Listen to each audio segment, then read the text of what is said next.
ये लोग सौहार्द की बात करते हैं, शर्म नहीं आती इन लोगों को सौहार्द के बारे में चर्चा करने में। जो मंदिर आज निकल रहा है 1978 से इन लोगों ने कभी खोलने नहीं दिया उस मंदिर को, जो आज बजरंगबली का मंदिर निकल रहा है, जो वहां पर आज 22 कुएं किसने बंद किए थे। और याद रखना, जिसने पत्थरबाजी की होगी, जिसने माहौल खराब किया होगा, उसमें एक भी बचने वाला भी नहीं है। कल मैं आपसे कहूंगा कि अल्लाह अकबर का जो स्लोगन है ये हमें अच्छा नहीं लगता, नहीं आपको हम रोकें तो क्या आपको अच्छा लगेगा? मुझे इसकी आवश्यकता ही नहीं, क्योंकि मेरी तो विरासत इतनी लंबी चौड़ी है, इतनी प्राचीन है कि मैं उस परंपरा को ही लेकर के चले जाऊं। मैं जय श्री राम का नारा, हर हर महादेव का नारा, राधे राधे के संबोधन से ही अपना पूरा जीवन काट सकता हूं। मुझे किसी और स्लोगन की आवश्यकता ही नहीं है। आपने बाबरनामा पढ़ा होता तो आप मुझसे बहस करते ही नहीं, जिसमें स्वयं मीर बाकी के द्वारा हरिहर मंदिर तोड़ने का जिक्र किया गया है। क्या बात करते हैं आप? भारत के अंदर रामकृष्ण और बुद्ध की ही परंपरा रहेगी, बाबर और औरंगजेब की परंपरा नहीं रहेगी। उससे पहले भी 2007 से 2011 के बीच 616 ऐसे सांप्रदायिक घटनाएं हुई हैं जिनमें 121 लोगों की मौत हुई थी। महोदय, जो बात यहां पर माननीय सदस्य इकबाल महबूब ने संबल के बारे में लिखा,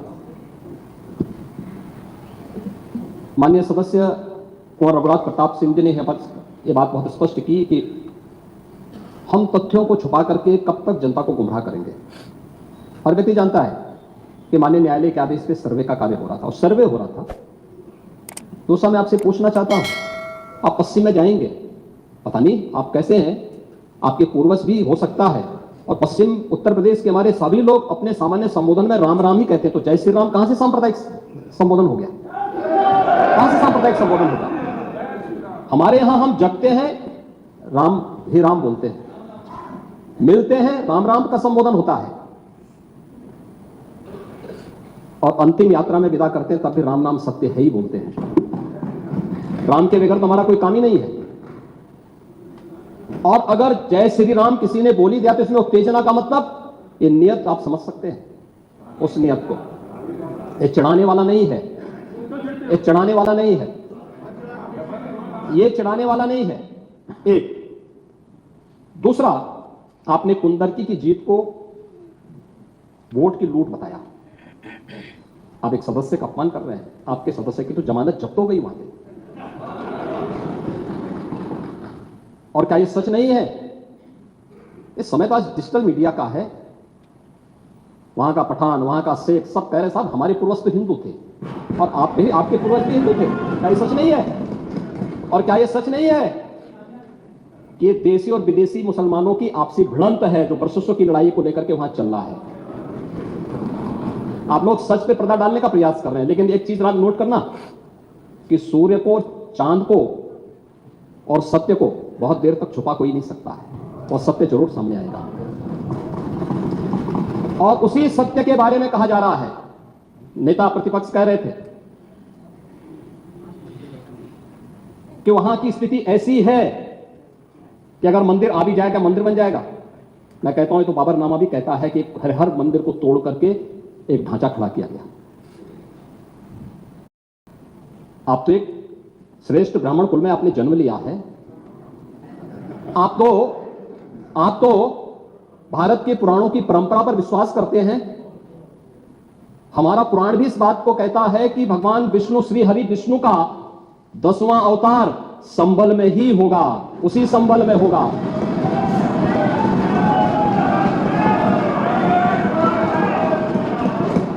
और यह तो केवल सर्वे की बात थी। माननीय न्यायालय के आदेश पर जिलाधिकारी का मतलब जिले का एडमिनिस्ट्रेटिव हेड, पुलिस अधीक्षक उस जिले की पुलिस फोर्स का मुखिया है। इनका दायित्व है कि एक शांतिपूर्ण तरीके से किसी सर्वे के कार्यक्रम को वहां पे संपन्न करना, माननीय न्यायालय के आदेश को अक्षरशः अनुपालन करना। और सर्वे 19 नवंबर को भी हुआ, 21 नवंबर को भी हुआ, 24 नवंबर को भी सर्वे का कार्य चल रहा था। क्या यह संभव है? नहीं, 21 को संपन्न नहीं हुआ था, ये लगातार सर्वे का काम चल रहा था। और सर्वे के कार्य के दौरान पहले 2 दिन कोई भी शांति भंग नहीं हुई। तीसरे दिन जब 23 नवंबर को जुमे की नमाज के पहले और जुमे की नमाज के दौरान जिस प्रकार की तकरीरें दी गई, उन तकरीरों के बाद माहौल खराब हुआ और फिर उसके बाद जिस प्रकार की स्थितियां की गई थी वो सबके सामने थी। और इसलिए मैं कह रहा हूं, हमारी सरकार ने तो पहले ही कहा कि हम जुडिशियल कमीशन बनाएंगे। ये एक्ट के अंतर्गत ही कमीशन बना हुआ है। माननीय सदन में उसकी रिपोर्ट भी आएगी। दूध का दूध और पानी का पानी सबके सामने आएगा। मैं केवल एक बात कहना चाहता हूं कि अगर संभल के बारे में हम जब बात करते हैं महोदय, एक लंबा सिलसिला है इस संभल का, और अगर मैं संभल की जब चर्चा करता हूं तो संभल में कैसे माहौल खराब किया गया वहां पे। ये संभल में दंगों का जो इतिहास है 1947 से ही प्रारंभ होता है। 1947 में एक मौत होती है, 1948 में 6 लोग मारे जाते हैं, 1958 में भी दंगा होता है, 1962 में भी दंगा होता है, 1976 में भी 5 लोगों की मौत वहां पर हुई थी, और 1978 में 184 हिंदुओं को सामूहिक रूप से जला दिया गया था। 184 हिंदुओं को हत्या हुई थी, हिंदुओं की हत्या हुई थी और जलाया भी गया था, और 184 हिंदू मारे गए थे वहां। 184। मैं वही तो कह रहा हूं ना, आप उस सच को स्वीकार नहीं करेंगे, आप उस सच्चाई को स्वीकार नहीं करेंगे, और लगातार कई महीनों तक वहां कर्फ्यू था। 1980 में फिर दंगा हुआ था, एक मृत्यु हुई। 1982 में फिर दंगा हुआ, एक मृत्यु हुई। 1986 में 4 लोग मारे गए, और 1990 फिर 1992 में 5 मौतें हुई, 1996 में 2 मौतें हुई। ये लगातार इस सिलसिला चलता रहा 1947 से लेकर के अब तक। 209 हिंदुओं की निर्मम हत्या वहां हुई है संभल के अंदर, 209 हिंदुओं की, और एक भी बार किसी ने उन निर्दोष हिंदुओं के लिए कभी 2 शब्द नहीं कहे, उनके प्रति, उन परिवारों के प्रति संवेदना के शब्द नहीं कहे। महोदय, जो आज घड़ियाली आंसू बहा रहे हैं, ये लोग कभी भी उन निर्दोष हिंदुओं के बारे में कभी 2 शब्द नहीं कहे। वहां पर 1978 में जो दंगा हुआ था महोदय, किस प्रकार की स्थिति थी। एक वैश्य जिसने सबको उधार दे रखा था पैसा, और उस बात को मानता था कि साहब मैं तो सबको पैसा देता हूं, मेरे यहां तो सब व्यवसाय के साथ जुड़े हुए हैं। अगल बगल के हिंदू दंगा होने के बाद उनके घर में इकट्ठे होते हैं। इकट्ठा होने के बाद उनको घेर लिया जाता है। घेरने के बाद वो बोलते हैं, भाई आप हमें क्यों घेर रहे हैं। कहा जाता नहीं, क्योंकि तुम इन हाथों से पैसा मांगोगे, इसलिए उनके हाथ काटे जाते हैं, फिर उनके पैर काटे जाते हैं, और फिर उनका गला रेंत करके हत्या होती है। ये लोग सौहार्द की बात करते हैं, शर्म नहीं आती इन लोगों को सौहार्द के बारे में चर्चा करने की। 1978 से जो मंदिर आज निकल रहा है, 1978 से इन लोगों ने कभी खोलने नहीं दिया उस मंदिर को, जो आज बजरंगबली का मंदिर निकल रहा है, जो वहां पर आज 22 कुएं किसने बंद किए थे। इन 22 कुओं को भी वहां पे बंद किया गया, और वहां का माहौल इतना तनावपूर्ण किसने बनाया था। ये पत्थरबाज कौन थे। एक भी गिरफ्तारी बिना साक्ष्य के नहीं हो रही है। और याद रखना, जिसने पत्थरबाजी की होगी, जिसने माहौल खराब किया होगा, उसमें एक भी बचने वाला भी नहीं है, एक भी नहीं बचेगा। हम माननीय उच्चतम न्यायालय के आदेश का पालन करते हैं, सम्मान भी करते हैं। और क्या संविधान को आप मान रहे हैं? क्या आप लोग संविधान के प्रति सचमुच वचनबद्ध हैं? मैं तो धन्यवाद दूंगा माननीय अध्यक्ष जी को इस बात के लिए कि आज उन्होंने संविधान की मूल प्रति यहां पर दी। बाबा साहब भीमराव अंबेडकर जी ने 26 नवंबर 2049 को जिस संविधान को बनाकर के देश को सौंपा था, उस मूल संविधान की प्रस्तावना को एक बार पढ़िए। मौलिक कर्तव्यों के बारे में, मौलिक अधिकारों के अध्याय के चित्र को देखिए। अलग अलग उन आर्टिकल के उस पृष्ठों का अवलोकन करिए, आपको उसमें राम भी नजर आएंगे, कृष्ण भी नजर आएंगे, लंका दहन के उपरांत बजरंगबली भी नजर आएंगे, ज्ञान का उपदेश देने वाले बुद्ध भी नजर आएंगे। भारत की समृद्ध परंपरा का दर्शन आपको उस संविधान में मिलेगा जो बाबा साहब भीमराव अंबेडकर ने दिया था। लेकिन उस मूल संविधान में कहीं भी धर्मनिरपेक्ष या पंथ निरपेक्ष या फिर समाजवाद शब्द नहीं है, और ये आप सबकी आंखों को खोलने वाला होना चाहिए। आप लोग संविधान में बदलाव की बात करते हैं। जिन लोगों ने संविधान का गला घोटा, उनका पिछलग्गू बन करके केवल सत्ता हथियाना चाहते हैं, जनता की आंखों में धूल झोंकना चाहते हैं, ये नहीं हो सकता। ये देश आपको नहीं करने देगा, और वह प्रति आपको दी गई है, आप उसका अवलोकन करिए। और मैं नेता विरोधी दल को इसलिए बोलना चाहता हूं, बुद्ध ने करुणा और मैत्री का संदेश उस कालखंड में दिया था जब विदेशी हमले होने शुरू हो गए थे, लेकिन उससे पहले राम ने कहा था, निस्सरहीन करो मई भुज उठाए प्रण कीन। उससे पहले भगवान कृष्ण ने भी कहा था, परित्राणाय साधूनाम विनाशाय च दुष्कृताम। और हम तो राम और कृष्ण को ही मानते हैं, बुद्ध पर विश्वास करते हैं, उन्हीं को आदर्श मान करके हम लोग कार्य करते हैं। शासन पद्धति एक भी इंच इधर उधर नहीं करते उसकी जगह। और इसीलिए मैं आपसे कहने के लिए आया हूं, संभल की घटना या कुंदर की कीजिए, जैसे ही आपकी खटाखट की असलियत सामने आई, जनता ने कहा सपाचक। उपचुनाव में 9 में से 7 तो भारतीय जनता पार्टी और एनडीए गठबंधन जीता है। और यही नहीं, सीसामऊ और करहल, याद करिए 2022 में समाजवादी पार्टी ने करहल में 70,000 से लगभग 67,000 से जीती थी। इस बार वह मात्र 13-14,000 तक आ गई है। वो भी चच्चू थोड़ा वहां पे कृपा कर लिए, नहीं तो वहां भी सपा चढ़ तय था। अगली बार होगा चच्चू, अरे आप चिंता मत करिए, अगली बार नहीं रहे, बहुत ज्यादा रहे। अगली बार सीसामऊ में भी बाल बाल बच गए, और इसलिए इस बौखलाहट में कि कुंदर की में लोगों को अपनी जड़ें याद आने लग गई हैं। अब आपने देखा होगा उन लोगों के वक्तव्य को, डिजिटल मीडिया में थोड़ा अवलोकन करिए और देखिए वहां पे जब लोग चिल्ला चिल्ला के बोल रहे हैं कि इन विदेशियों से पिंड छुड़ाना है, क्या बोल रहे हैं लोग, सबको अपनी जड़ें याद आने लग गई हैं। और मुझे लगता है जिस दिन इकबाल महबूब जी को भी अपनी जड़ें याद आएंगी, वह भी फिर यही बात बोलेंगे जो इधर के मान्य सदस्य कह रहे हैं। महोदय, मैं उनसे कहूंगा कि एक बार बाबरनामा को जरूर पढ़ें।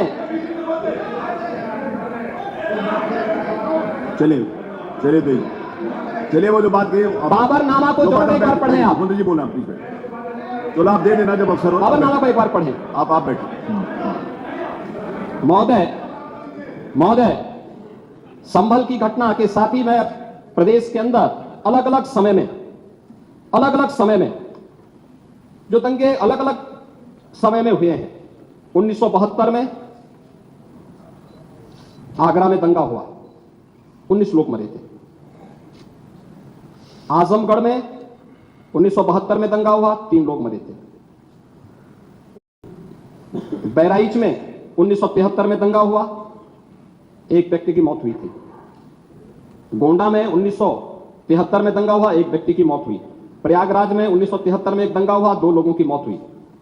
मेरठ में 1973 में दंगा हुआ, 8 लोगों की मौत हुई। आगरा में फिर 1974 में दंगा हुआ, 1 व्यक्ति की मौत हुई। पीलीभीत में 1974 में दंगा हुआ, 3 लोगों की मौत हुई। कानपुर में 1975 में दंगा हुआ, 2 लोगों की मौत हुई। मुरादाबाद में 1976 में दंगा हुआ, 3 लोगों की मौत हुई। बहराइच में 1976 में फिर दंगा हुआ, 3 लोगों की मौत हुई।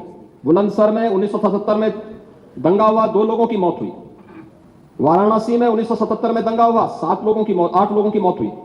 मुरादाबाद में 1978 में दंगा हुआ, 19 लोगों की मौत हुई। अलीगढ़ में 78 में दंगा हुआ, 21 लोगों की मौत हुई।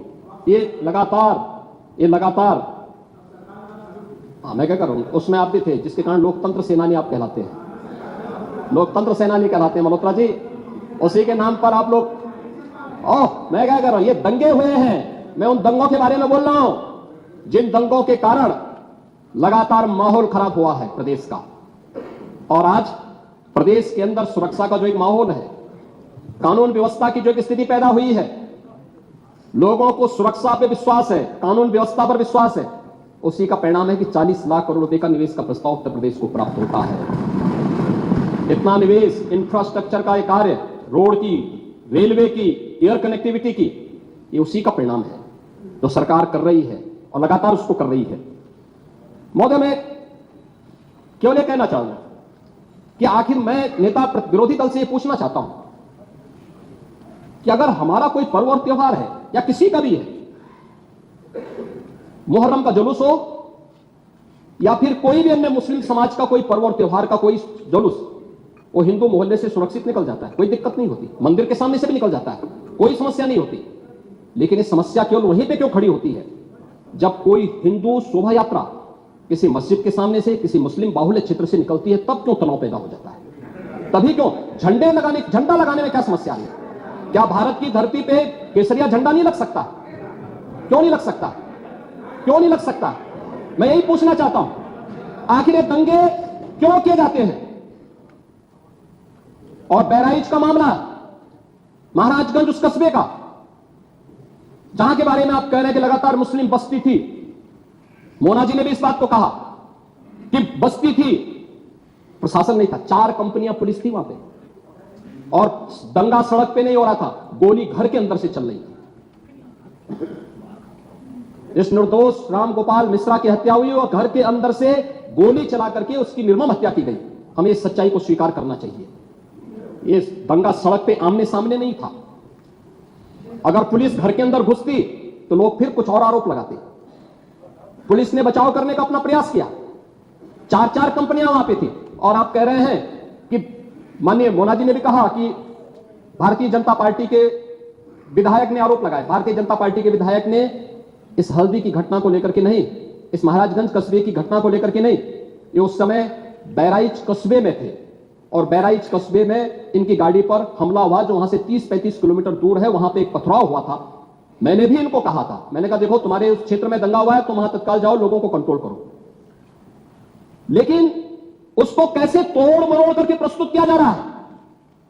इन्होंने जो तहरीर दी वो दूसरे मामले में दी है, उसका इस घटना से कोई लेना देना नहीं, लेकिन उसको किस तरीके से जोड़ करके देखा जा रहा है। एक जिले में दूरी होती है, इसमें बहराइच से आपको भी वहां जाने में समय लगा होगा, और उस दूरी को आपने देखा होगा, तो ये उतनी ही दूरी है।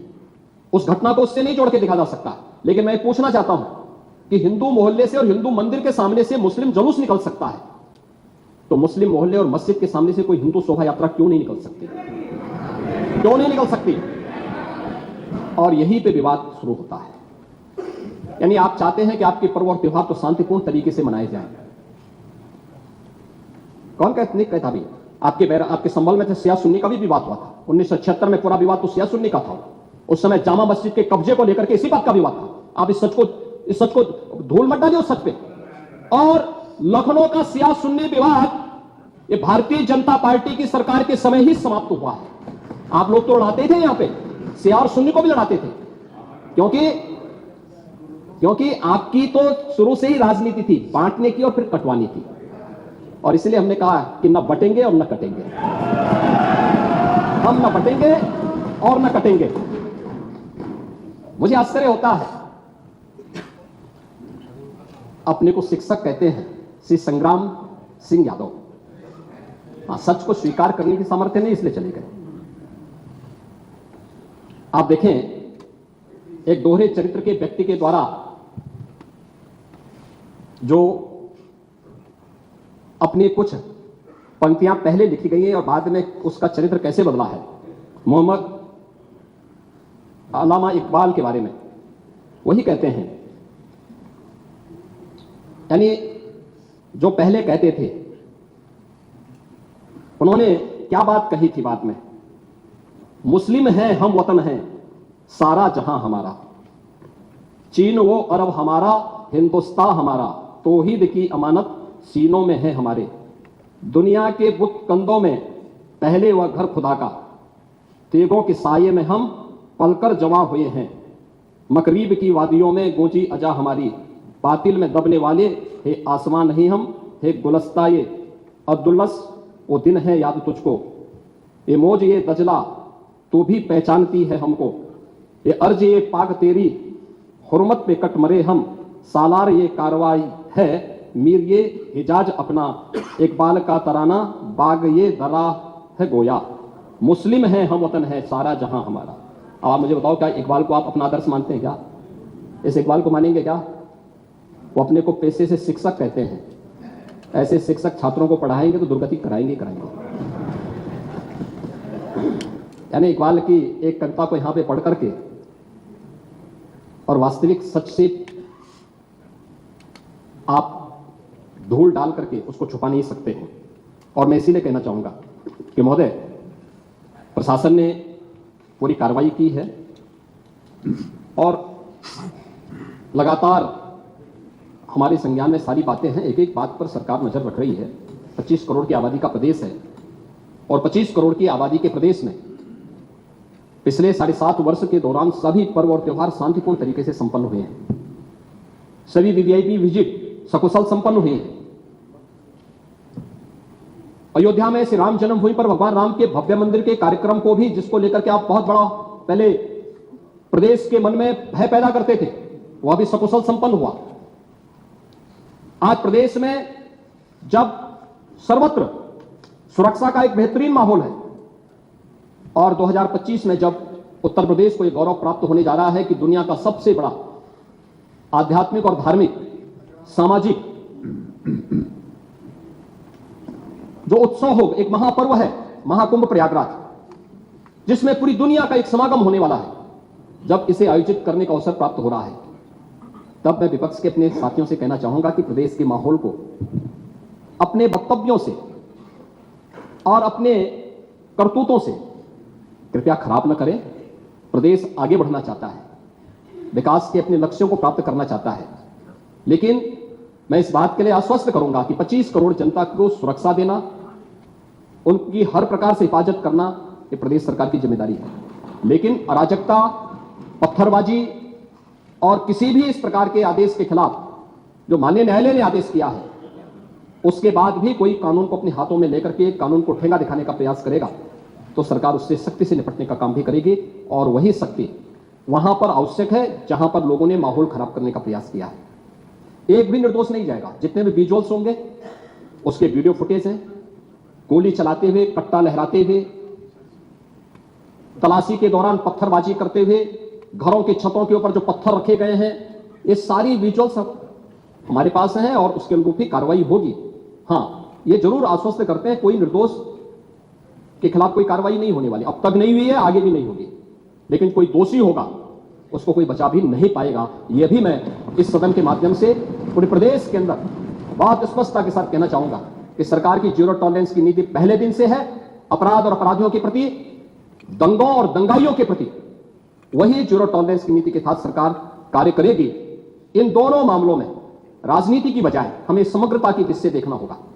और समग्रता की दृष्टि ये जो मैंने पहले मान्य नेता विरोधी दल को कहा कि आखिर ये कहां लिखा है संविधान में कि किसी मुस्लिम बाहुल्य क्षेत्र में हिंदू शोभा यात्रा नहीं निकल सकती, और जब आप रोकते हैं तभी हिंदू पक्ष से भी रिएक्शन आता है कि साहब हम भी नहीं जाने देंगे। मुझे आश्चर्य होता है इन बातों को लेकर के कि मस्जिद के सामने से नहीं निकलने देंगे। क्यों नहीं निकलने देंगे? ये सड़क क्या किसी की है क्या? ये सार्वजनिक मार्ग है, कैसे आप रोक सकते हैं?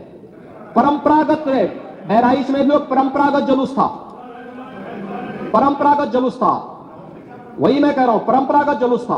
और उसी परंपरागत जुलूस को आगे बढ़ाने के लिए सारे कार्यक्रम संपन्न हुए थे, आगे भी संपन्न होंगे।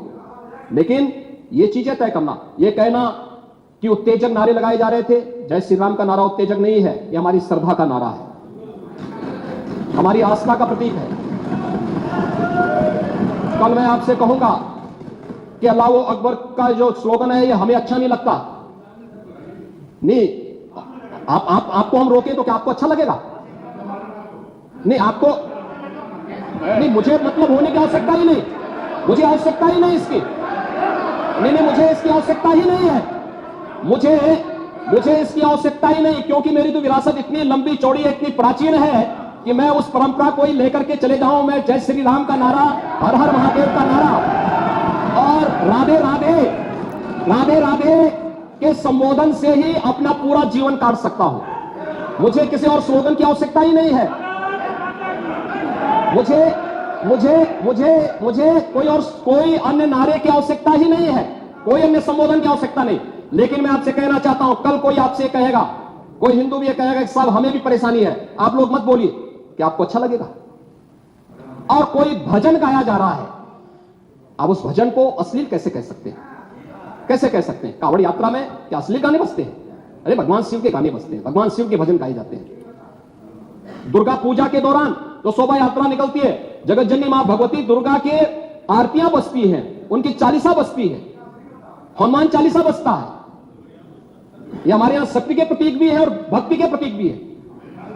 नहीं तो वही तो ऐतराज है, समस्या तो उसी बात को लेकर के है, सारा विवाद तो उसी बात को लेकर के है, सारा विवाद तो उसी बात को लेकर के है। और मुझे लगता है आपने बाबरनामा पढ़ा होता तो आप मुझसे बहस करते ही नहीं, जिसमें स्वयं मीर बाकी के द्वारा हरिहर मंदिर तोड़ने का जिक्र किया गया है। क्या बात करते हैं आप?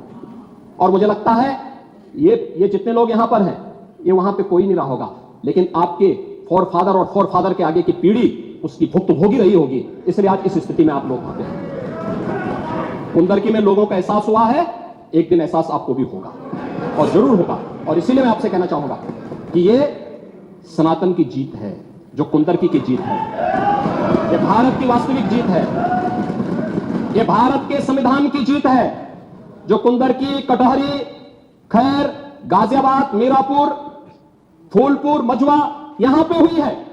ये वास्तव में यही है भारत के संविधान। आप तो सबको कटघरे में खड़ा करते हैं। मुझे आश्चर्य होता है कि आखिर आप मानते किसको हैं? आप मानते किसको हैं? मुझे एक बात बताओ कि भारत के संविधान के अनुरूप माननीय उच्चतम न्यायालय, एक तरफ आपने सर्वे के बारे में माननीय उच्चतम न्यायालय की बात का स्वागत किया और माननीय उच्चतम न्यायालय ही एक बात को कहता है, बार बार भारत के माननीय उच्चतम न्यायालय ने समान नागरिक कानून की बात देश के अंदर लागू करने की कही है। और भारत अकेला देश है जिसमें बहुसंख्यक समाज अपने लिए विशेष अधिकार की मांग नहीं करता है, बल्कि एक समान नागरिक कानून की मांग कर रहा है। और अगर एक माननीय न्यायाधीश ने, इलाहाबाद उच्च न्यायालय के एक माननीय न्यायाधीश ने उस समान नागरिक कानून की वकालत की, तो आप उनके खिलाफ महाभियोग का नोटिस राज्यसभा में दे दिए। या आपके दोहरे चरित्र को नहीं दिखा दो तो क्या है ये? आखिर दुनिया के अंदर यही हो रहा है, लेकिन भारत के अंदर बहुसंख्यक समाज कह रहा है कि साहब एक समान नागरिक कानून लागू करो। लेकिन अगर वही माननीय न्यायाधीश एक सामाजिक सांस्कृतिक संगठन के कार्यक्रम के दौरान इस बात को कहते हैं कि दुनिया के अंदर यह है, अगर भारत के अंदर इसको मांग करने की वकालत हो रही है तो बुरा नहीं, और माननीय उच्चतम न्यायालय बार बार इसके बारे में सरकार को कह चुकी है। लेकिन आप लोग उसमें एक तरफ उच्चतम न्यायालय के द्वारा सर्वे पर रोक लगाने का स्वागत कर रहे हैं, बुलडोजर की कार्रवाई पर दी गई गाइडलाइन का स्वागत कर रहे हैं। उसका तो स्वागत हमने भी किया है, क्योंकि उत्तर प्रदेश अकेला राज्य है जिसने बुलडोजर की कार्रवाई को अक्सरशः सुप्रीम कोर्ट की उस गाइडलाइन के अनुसार अंजाम दिया है, अक्सरशः। और इसीलिए मैं कह रहा हूं कि यही स्थिति है कि माननीय न्यायाधीश इलाहाबाद उच्च न्यायालय ने अगर वक्तव्य दिया समान नागरिक कानून के बारे में, तो समाजवादी पार्टी, कांग्रेस, इन सब के लोगों ने राज्यसभा में उनके खिलाफ एक महाभियोग की नोटिस ही देकर के आप सच को मुंह जबरदस्ती बंद करना चाहते हैं। और वहीं पे नहीं किया आपने, यहां पर भी आप चुप नहीं रहे। राज्यसभा के माननीय सांसद, माननीय सभापति तो भारत के महामहिम राष्ट्रपति भी हैं, उनके खिलाफ भी अविश्वास प्रस्ताव की नोटिस दे दी गई, इसलिए क्योंकि उन्होंने सदन स्मूथली चलाने के लिए सदन के सभी पक्षों से कहा। एक सभापति के रूप में, एक चेयरपर्सन के रूप में उनकी जिम्मेदारी यही है, उन्होंने इसी बात को कहा। लेकिन एक किसान का पुत्र कैसे इतनी बड़ी कुर्सी पे पहुंच गया, ये लोगों को अच्छा नहीं लग रहा, ये अच्छा नहीं लग रहा है, इसलिए अविश्वास प्रस्ताव को नोटिस। चुनाव के दौरान चुनाव आयोग को कटघरे में खड़ा किया गया, चुनाव आयोग को कटघरे में खड़ा करने का प्रयास, यानी जबरदस्ती आप गन पॉइंट पर अपनी बातों को मनवाना चाहते हैं संवैधानिक संस्थाओं से। मुझे लगता है यह चरित्र अच्छा नहीं है, यह स्वस्थ लोकतंत्र के लिए अच्छी परंपरा नहीं है। हमें संवैधानिक संस्थाओं का सम्मान करना सीखना होगा, हमें संवैधानिक संस्थाओं को हर प्रकार से मजबूत बनाना होगा और शासन प्रशासन की कार्रवाई को जो न्याय हित में हो, समाज हित में हो, राष्ट्र हित में हो और आने वाले भविष्य के हित में हो, उसका भी समर्थन करना चाहिए। और मैं यही कहूंगा कि बहराइच की घटना में या संभल की घटना में प्रशासन की कार्रवाई पूरी ईमानदारी के साथ, पूरी न्याय संगत तरीके से आगे बढ़ रही है। हम लोगों ने संभल की घटना को लेकर के एक जुडिशियल कमीशन गठित किया है। जुडिशियल कमीशन वहां विजिट कर रहा है, लगातार लोगों के बयान भी लेंगे, सभी पक्षों की बात को भी सुनेगा, सच को सामने लेके आएगा। लेकिन आपके अनावश्यक पत्थरबाजी से या फायर करने से, इलीगल आर्म्स से फायर करने से वहां पर शांति बहाल नहीं होने वाली। और आप सौहार्द की बात कर रहे हैं, आप बोल रहे हैं पुलिस छावनी में बदल दिया। आप देख रहे हो धार्मिक स्थल से बिजली चोरी, यानी बिजली के मिनी स्टेशन संचालित हो रहे हैं। हम तो ये सोच रहे थे कि मिनी स्टेशन पावर कॉर्पोरेशन ही चला रहा है। अब वहां पर कई मस्जिदें ऐसी पाई गई जिन मस्जिदों के ऊपर एक इलीगल सब स्टेशन बना करके वहां से कनेक्शन बांटे गए थे लोगों को फ्री में। लाइन लॉस प्रदेश के अंदर, उत्तर प्रदेश के अंदर लाइन लॉस पावर कॉर्पोरेशन का ये 30 से कम है। और संभल कस्बे में वहां पर 2 मोहल्ले हैं, एक दीपा सराय और एक मियां सराय है ना। इन दोनों में लाइन लॉस 78% और 82% है। देश के संसाधनों में कैसे लूट होती है। और अगर प्रशासन अपने कर्तव्यों का निर्वहन कर रहा है, वैसे तो कहेंगे प्रशासन को कटघरे में खड़ा करेंगे, प्रशासन चोर है चोर है चोर है, और प्रशासन उसी चोरी को पकड़ने के लिए चला जाए तो अत्याचार है अत्याचार है अत्याचार है। कहां से अत्याचार हो गया? अरे यही सच्चाई है, उस सच्चाई को उजागर किया जा रहा है। और याद रखना, सच्चाई जब सबके सामने आती है लोगों को बुरा लगता है, क्योंकि जो सच्चाई स्वीकार नहीं कर सकते, जो बराबरी नहीं कर सकते, वे बुराई करते हैं। और यही बुराई आप कर रहे हैं। आपकी बुराई में न्याय नहीं झलकता, सत्य नहीं झलकता, ये पक्षपातपूर्ण है। और मुझे लगता है इससे लोकतंत्र की व्यवस्था मजबूत नहीं होती है, कमजोर होती है। और इसलिए मैं माननीय अध्यक्ष जी पूरे प्रदेश को इस बारे में आश्वस्त करना चाहूंगा। प्रदेश के अंदर किसी भी मुस्लिम पर्व और त्योहार के दौरान, किसी भी अन्य मत और मजहब से जुड़े हुए किसी भी पर्व और त्योहार के दौरान कहीं कोई समस्या नहीं खड़ी होती, तो फिर हिंदू पर्व और त्योहार के दौरान कोई समस्या खड़ी करेगा तो सरकार उसको सख्ती से निपटने का काम भी करेगी, उतनी ही सख्ती से निपटने का काम भी करेगी।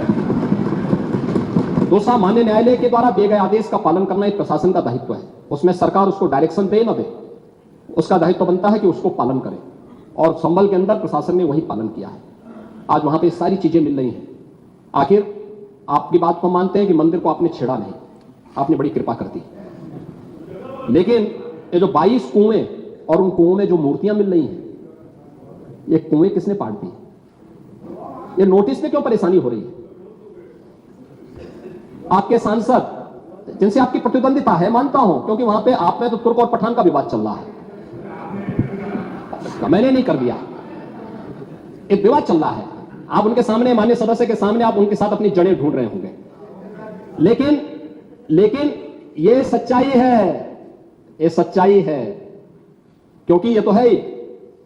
सकीबुर रहमान बर्क कभी भी अपने को ये नहीं बोलते थे कि मैं भारत का नागरिक हूं, वो तो कहते थे मैं बाबर का संतान हूं, वो बोलते थे। आप भी मानते हो किस बात को? अब आपको तय करना है कि आक्रांताओं को अपना आदर्श मानते हैं या रामकृष्ण और बुद्ध की परंपरा को अपना आदर्श मानते हैं। भारत के अंदर रामकृष्ण और बुद्ध की ही परंपरा रहेगी, बाबर और औरंगजेब की परंपरा नहीं रहेगी। धन्यवाद।